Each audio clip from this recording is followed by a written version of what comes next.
In today's video, I'm going to teach you how to efficiently utilize the Symbols panel, an invaluable tool for managing elements in your design projects.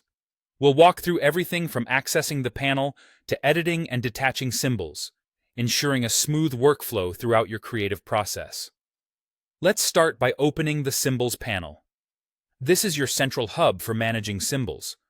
To do this, navigate to the Window menu, hover over Vector, and then click on Symbols. You might find that the panel is hidden by default, so this step is crucial to begin working with symbols. Now that your Symbols panel is open, we'll move on to creating a symbol. First, select the object or group of objects that you want to transform into a symbol. This could be anything from a logo to an icon or even a button. Once selected, take a look at your Symbols panel and click on the Create button. If prompted, give your new symbol a name. This simple habit can save you plenty of time and confusion down the line by keeping your symbols organized and easily identifiable. After crafting your symbol, you can place symbol instances onto your artboard. This is done by simply dragging your newly created symbol from the panel onto the artboard. Alternatively, if you have an existing symbol on your canvas, you can duplicate it.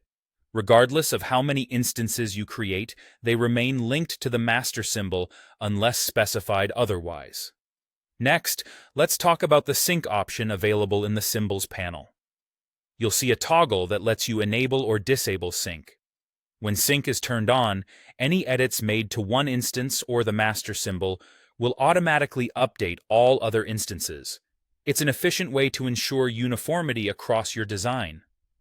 However, if you turn sync off, the particular instance you've modified can be edited independently, providing a fantastic option if you need a specific variation, like altering the color for a unique context, yet still want it to remain part of the overall group.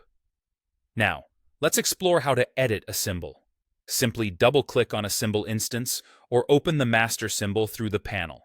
This action allows you to make direct changes to the symbol. If sync is enabled, every instance of this symbol will reflect those changes instantly. Moreover, you can add new objects to your symbol group using the Layers panel, offering even more versatility. If you decide that a particular instance should no longer be part of the symbol group, you can detach it. To do so, select the instance and click Detach in the Symbols panel. Once detached, it becomes a standalone object, free from linkages to the master symbol.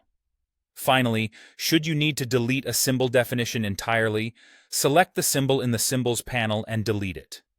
Doing so will convert all associated instances back into regular, editable objects, allowing for complete independence from the original symbol.